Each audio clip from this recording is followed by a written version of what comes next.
How sweet is the shepherd's sweet lot! From the morn to the evening he strays. He shall follow his sheep all the day, and his tongue shall be filled with praise. Welcome to the Troubadour podcast. Today we are going to be reading 3 poems from William Blake's Songs of Innocence. Now, remember, the Songs of Innocence, originally published in 1789, was combined with new poems in 1794 called Songs of Experience. And of course, after that, they were called the Songs of Innocence and Experience. Today, we will be reading 3 pastoral poems from the Songs of Innocence: The Shepherd, The Lamb, and Spring. And I wanted to explain briefly why they are called pastorals, and this will help set up what these are. Pastorals are an important tradition in English poetry and in poetry in general.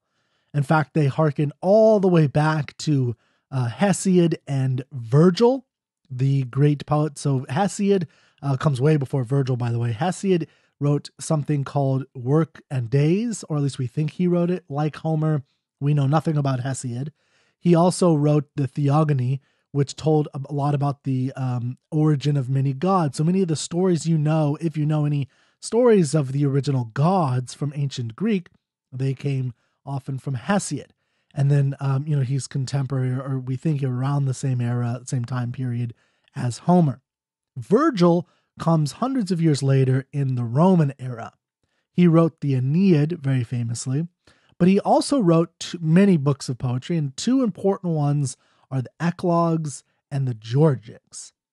Now, these 2 poems are about pastoral life. They're about life outside the country. Now, it has been pointed out, very ironic, that this man who was a very urban person, and in fact, many of the writers of these pastoral or georgic poetry, which again is writing about farm life, about shepherds, about gleaning the land, what that's like, are written often by city folk, which is an interesting irony. And often it's a criticism of city folk. And we're going to talk about what some of the issues can be in this case.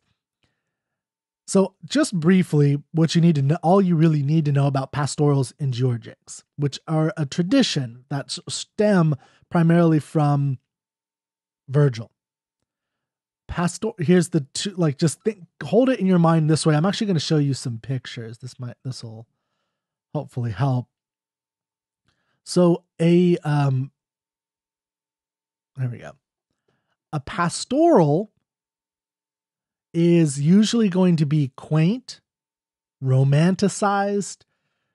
It's going to be about nature, but it's going to be about nature without any negative things. So you're never going to see death, disease, poverty, plague, any of the starvation, famine, a bad crop. You're never going to see stuff like that. You're never going to see the difficulty of, or you're rarely going to see it, especially for the generic tradition. So we're talking about the main tradition here. We'll talk about William Wordsworth, which I've talked about a lot before. He has written pastoral poems that were kind of a critique of this. And they, he wrote a poem that you should check out, and I might do in the future, called Michael, a Pastoral Poem. But you'll see what a georgic is in a second. It kind of combines, there's a stress between these 2 poetries, and these 2 forms of poetry, and he's combining them and commenting on them in the way that he combines them in the characters that he creates in that. It's a somewhat longer, I call it a long, short poem. So it's not like, the Iliad, but it's definitely not 2 or 3 stanzas. The poems we're reading today, I put them together because they're so short. They're like 2 stanzas, 4 lines each. One of them, The Spring, you'll see is, like 2 words on each line, right? It's very short, very simple. And, but they're pastorals. So anyway, Wordsworth kind of changed it, but the main chunk of human history in all languages, but especially, when it came into English language, Dante and many people, and Petrarch. These are people who wrote pastorals and in the pastoral tradition. And generally, you're going to get this kind of idle nature, this romanticized view of nature.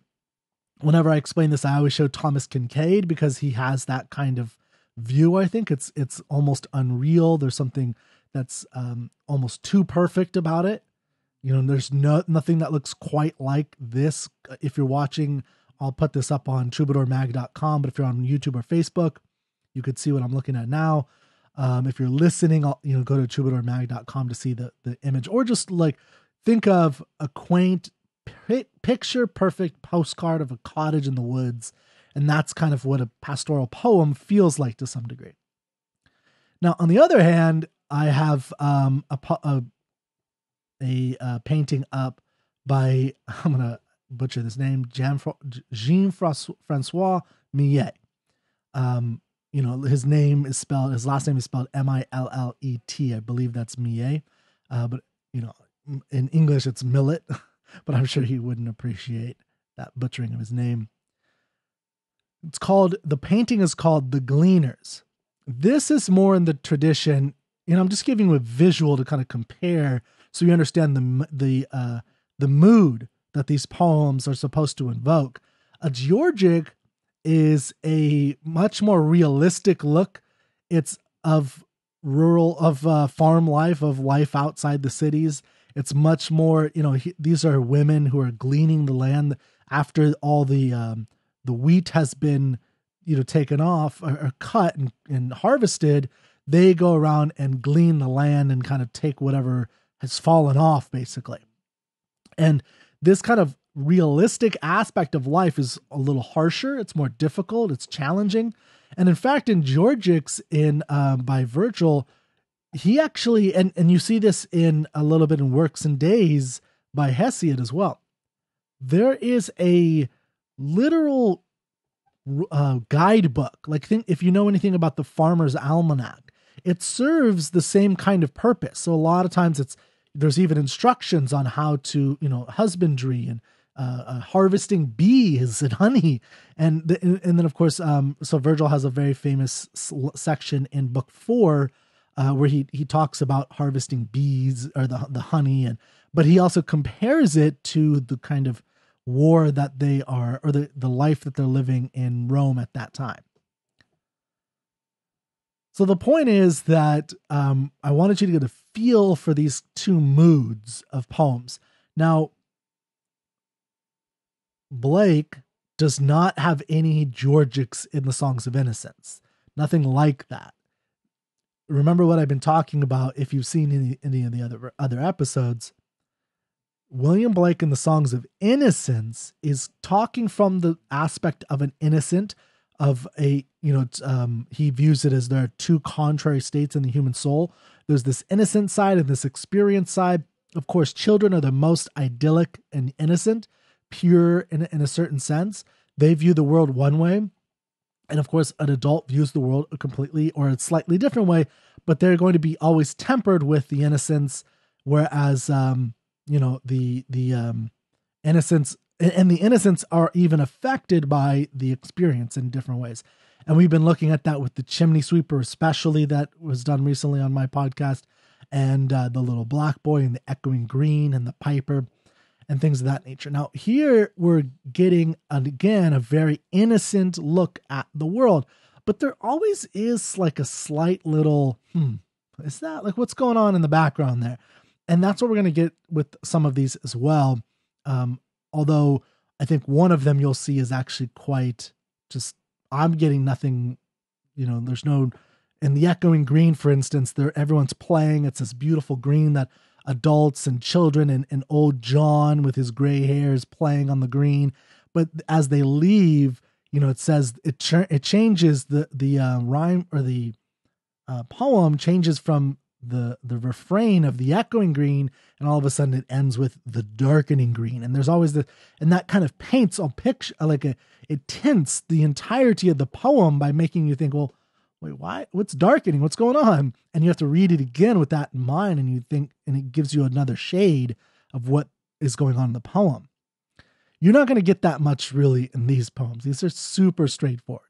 So let me read the first one, The Shepherd, and again, from the Songs of Innocence. Very short. How sweet is the shepherd's sweet lot. From the morn to the evening he strays. He shall follow his sheep all the day, and his tongue shall be filled with praise.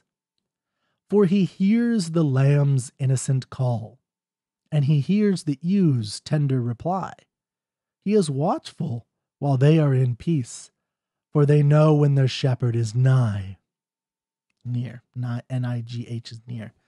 Now, if you read the Songs of Innocence and Experience as a book, which I recommend you do, I recommend great poetry books like this. You don't just read them separated the way I did. You read them as much as possible as the author wanted you to. So for instance, if I can get this out of here, there we go. This, again, go to troubadourmag.com if you're listening, but this image here is hand drawn and hand painted by William Blake. And this is how it was originally created for people to read. And you could see that the poem itself takes up, less than a third of the entirety of the page. It's mostly this big tree and then all these sheep. And you have this, shepherd with this shepherd's crook watching over them. And they're very calm. And there's a couple over here looking up at him. Most of them are calmly living their lives. And of course, you have, like many of the pictures that I've shown, you have this kind of darkening aspect in the background. And there's, here you see it's almost like there's a harsh wind that may be coming or something. And there's something, I think, about that you're getting in a lot of his poems, that there's this innocence, that you're being protected, that everything's good, but there's something coming, right? There's something out there that's a little bit harsh, that maybe not, easy about life. And that is, this poem is so simple. There's not a lot going on, but if you're listening to the poems one after another, I think that you'll notice that the shepherd is actually, a kind of continuation from the opening poem, which is often called the Piper. And in the Piper, he tells, this is the shepherd, by the way, comes right after the Piper. And the Piper, it's piping down the valleys wild, piping songs of pleasant glee. On a cloud, I saw a child, and he laughing said to me, pipe a song about a lamb. So I piped with merry cheer. Piper, pipe that song again. So I piped. He wept to hear. Drop thy pipe, thy happy pipe. Sing thy songs of happy cheer. So I sung the same again, while he wept with joy to hear. Piper, sit thee down and write in a book that all may read.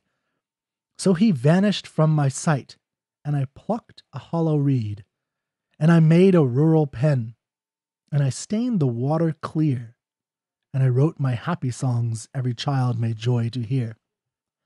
Now, if you've been following along in my list, in my episodes here, or if you read this, many times yourself and start to think about what the poems are doing and what Blake is trying to accomplish here, there is something odd in the idea of, in the Piper, for instance, you have this child who you have a piper who's a person playing an instrument. Watch my video on that. And you have a child who's basically representing inspiration. And the child at first just wants the piper to sing a song. And this is basically an analogy. This poem is an analogy for how we evolved as humans telling stories, right? We did it. First, we were inspired by the muses. Then we sang songs about it. And then we stopped the songs and we picked up a pen and we stained the water clear. It's an interesting thing thinking about staining it clear, but there is a sense where by putting it down, we're losing something, right? When we put something down in pen, we lose something of the naturalness of it. No matter how good of a writer you are, you're never going to completely replace the beauty of nature or the accuracy of humanity. You can never fully do that, right? You can only get glimpses of it. So you have this analogy of the, of inspiration and writing and creation. And then at the end, the child tells him to write these stories. And then the next poem is the shepherd. How sweet is the shepherd's sweet lot. From the morn to the evening he strays. He shall follow his sheep all the day, and his tongue shall be filled with praise. For he hears the lamb's innocent call, and he hears the ew's tender reply. He is watchful while they are in peace, for they know when their shepherd is nigh. So, remember the instruction, Piper, sit thee down and write in a book that all may read. So he vanished from my sight, and I plucked a hollow reed.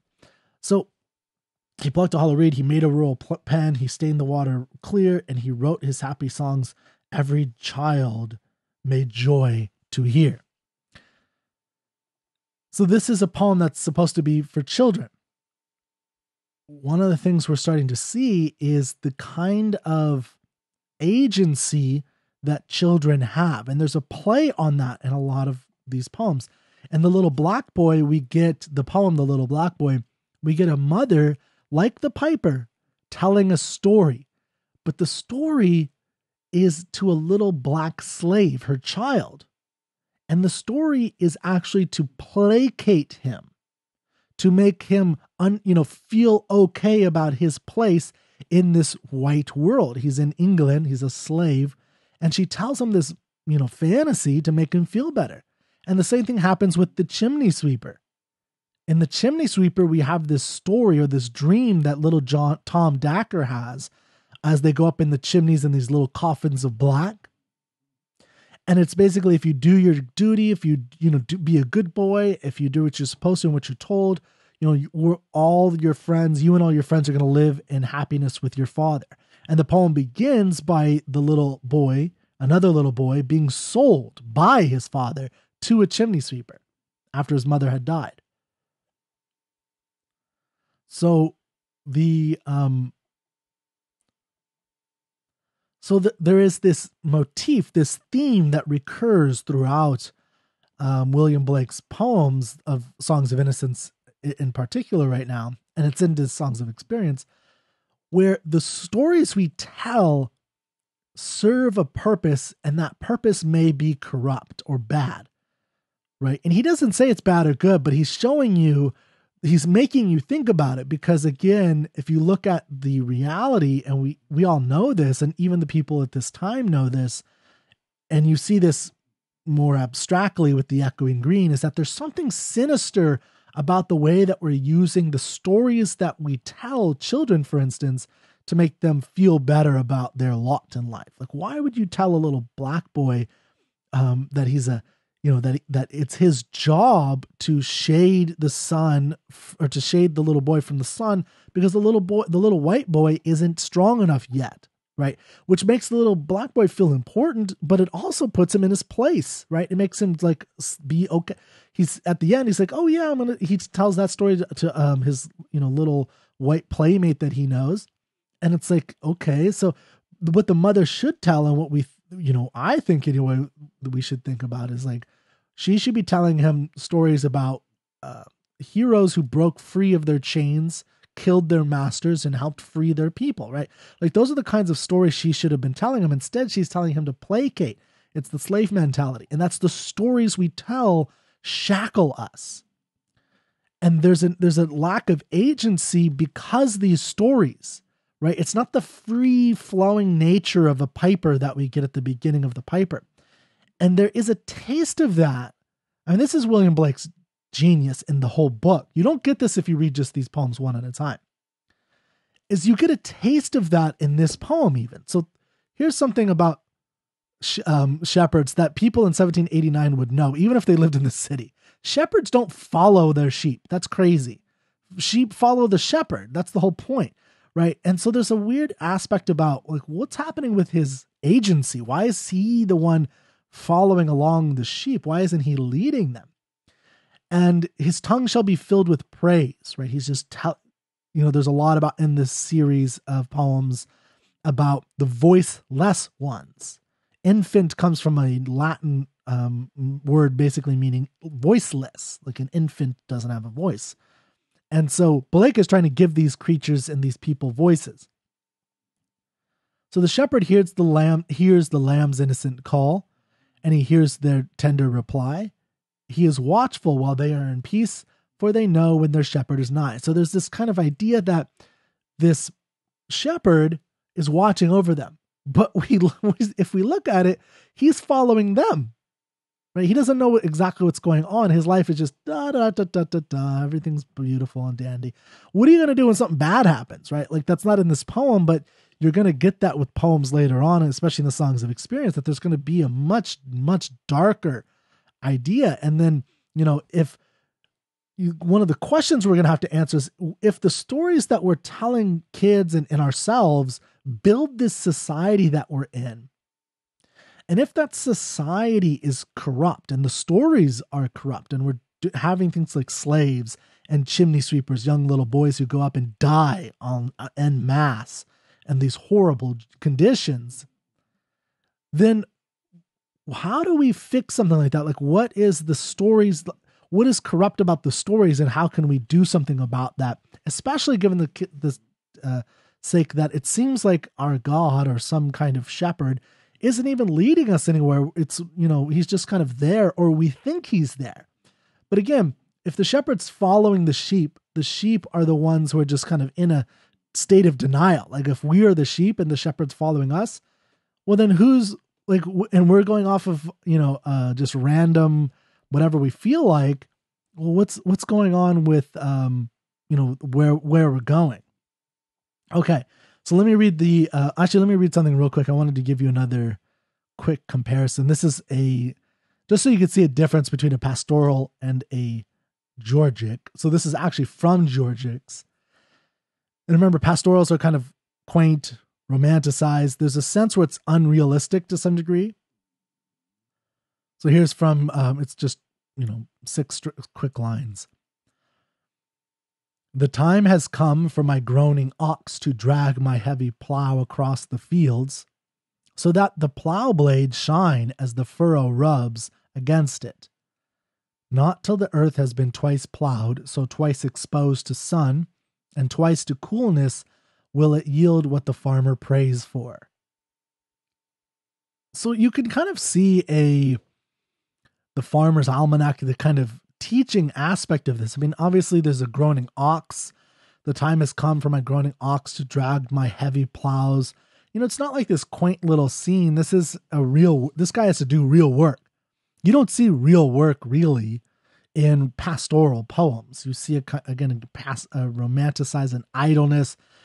Picture that shepherd. He's just kind of wandering around, not really doing much. It's not that easy to be a shepherd in real life, right? Especially at this period. There's work you got to do. You can't just stand around.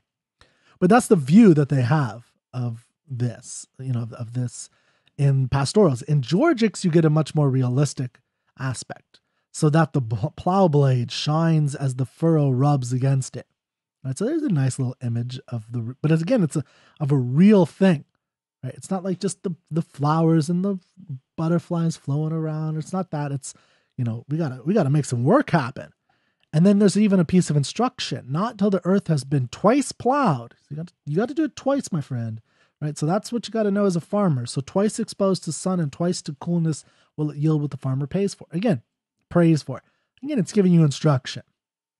Okay, let's go into the next poem. I don't want to spend a lot of time on this one because I already did a whole video on the lamb and the tiger. So I just want to read it so you can get it in the context of what we're talking about. But please see that video if you want a deeper dive into the lamb, because I read the lamb from the Songs of Innocence and the tiger from the Songs of Experience to give you a comparison. And those are actually matched by Wordsworth Blake. He does that on purpose. There's a kind of comparison from the book of poems is called Songs of Innocence and Experience, showing the two contrary states of the human soul. So a lot of times you get these twin things, the lamb and the tiger, one representing innocence, the other experience, and they really make sense together. More sense. So here's the poem. Little lamb, who made thee? Dost thou know who made thee, gave thee life, and bid thee feed? by the stream and o'er the mead, gave thee clothing of delight, softest clothing woolly bright, gave thee such a tender voice, making all the vales rejoice. Little lamb, who made thee? Dost thou know who made thee? Little lamb, I'll tell thee. Little lamb, I'll tell thee. He is called by thy name, for he calls himself a lamb. He is meek and he is mild. He became a little child. I a child and thou a child. We are called by his name. Little lamb, God bless thee. Little lamb, God bless thee. So I'm going to show on the screen. It pops up. Here we go. This is the way that people would have seen that poem in 1789, The Lamb. And you could see a little boy with his lamb. So you saw the shepherd, right, an adult boy following these lambs. And then you see the little boy who's talking to these, he's actually looks like he's feeding or petting a actual little lamb. And, there's obviously a comparison between the innocence of the boy and the innocence of the lamb. And then, of course, if you know your Bible, your Christian Bible, Jesus was called, a lamb. And he, helped, and we get the idea of sacrificial lamb. So that's another aspect. And again, look at the darkness if you're looking at the picture. There's like this darkness around the outskirts. There's even this thing that looks like maybe a storm is coming in. So you have this quaint, pastoral, perfect little image, but it's shaped by dark. Okay, let's go to the next poem, last poem. Now this poem is, in a sense, the simplest, and it's kind of a, and there is something I'm skipping. I'm skipping in the order of things, the blossom, and several other poems, actually. So this poem comes a little bit later, but I wanted you to get all the pastorals together, especially since they were so short. So here's the poem, the spring. You'll see how short it is, right? And how simple. Sound the flute, now it's mute. Birds delight, day and night. Nightingale in the dale, lark in sky, merrily, merrily, merrily come to welcome in the year. Little boy, full of joy, little girl, sweet and small. Cock does crow, so do you. Merry voice, infant noise, merrily, merrily to welcome in the year. Little lamb, here I am, come and lick my white neck. Let me pull your soft wool, let me kiss your soft face. Merrily, merrily we welcome in the year. So there's a simple thing with, you get three stanzas. The first one is, about the piper again, is kind of, right? Sound the flute. Oh, it's mute though, right? Well, why is it mute? Well, one thing is we told him to put it away and, pick out his pen. So we don't have a piper anymore. Birds delight, day and night. So, nightingale in the dale, we're getting this image of just nature, right? Nature just doing what it does. So we are mute now. We are now separated from nature, right? The piper was at one with nature. He had this kind of relationship where he, played, he danced, it was just like how a bird, certain birds will chirp, right, to each other. That's how humans used to be when they piped, right? They piped, they were this kind of at one with nature. But then we got the word, we got writing. Writing changed all of that. The second stanza, we have humanity, little boy full of joy, little girl sweet and small, cock does crow, so do you, merry voice, infant noise, merrily, merrily to welcome in the year. Right? So all these things are, of course, this is the dawn of something. That's the spring. And so we have just a simple little picture of a little boy who's full of joy and a little girl who's sweet and small.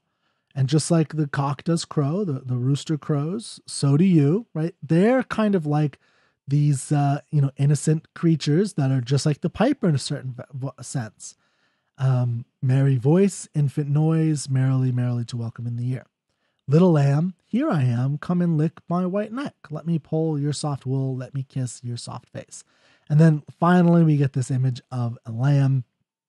And again, He's just like the little boy in the poem, The Lamb. He's telling talking to the lamb to say to lick my white neck, let me pet you, your soft wool, let me kiss your soft face.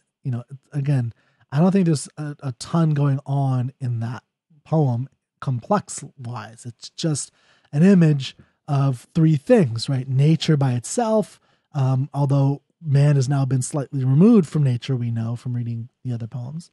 And then we get a small little picture of a boy and a girl, and then we get a picture of one of the children asking or talking to an animal, a lamb in this case, which could be God.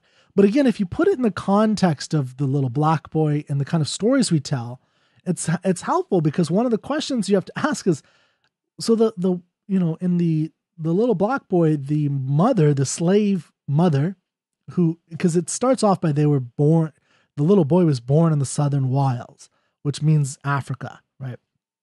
And he was brought there with his mother. And then she tells him this story, and the story is to placate him. So what if the story of the lamb, or the way that we tell it, placates us? Is that a good thing, or is it a bad thing? Right? It may be good. And you get this in these other poems that are very harsh. Is it a bad thing that Tom Dacker, who's and the other chimney sweepers, that they have this reassuring tale?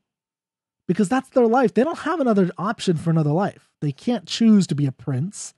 Right? There's not enough ability to do that. So why not let them have this reassuring lie? That's sometimes what people think of as religion. It's a reassuring lie. So that's one of the questions that I think is being brought up in the Songs of Innocence. Now, we'll talk more about this later because it's pretty complex. And I think William Blake has a very complex relationship with religion, but he is highly mystical, highly religious. He is probably the most Christian of all the romantics, of all the English romantics of this era. But he is totally against oppression and repression. He doesn't want anybody to be brought down. So he's questioning some of these things. So, he's an honest artist. He looks out in the world. He recognizes that part of the issue with, slavery in this era, it hasn't been eradicated yet, is it's not just the horrible nature of, what we're doing, but it's that how we justify it, right? So even the slave mother is part of this system. And if you, again, go back to that poem, if you want to see me go into that more detail about this, but because it's not just her, it's also the stories that, the Christians at that time had certain arguments for slavery and why it was justified that we would keep slaves at that time. And so there's this idea that there's this idea that he's trying to overcome in this era, and he wants people not to be oppressed and repressed. And you see the repression part in other poems. And he's able to recognize, even though he's a Christian, even though he's not pro-church, but he's pro the ideology. I think of him as like the Jordan Peterson of the poems, right? He likes this deep, thousands of years of tradition and how those stories have evolved over time. And he's going to even add his own stories, of course, but into this kind of canon. But he's also worried about how it can be used to justify things like slavery and chimney sweepers, young 5, 6, 7-year-old boys sent up to their death to suffocate and burn and fall off the top of buildings and die and to get testicular cancers. They didn't know what it was, but a lot of boys who survived actually died later. Once they hit teenage years, and they would quickly die. So these kinds of horrible problems are something that William Blake is trying to address in the way that this poet can, and he's being honest about it. He's saying, this is what's really happening with these kids and with the world that we live in, the corruption and how we're destroying the innocence. Okay, so that's the pastoral poems of William Blake's Songs of Innocence and Experience. I hope you enjoyed that, and stick around or stay tuned or sign up on iTunes, Spotify, YouTube, Facebook, troubadourmag.com, whatever you want to listen to more of these. I'll be going through all of the songs of innocence and experience. And I'll see you next time.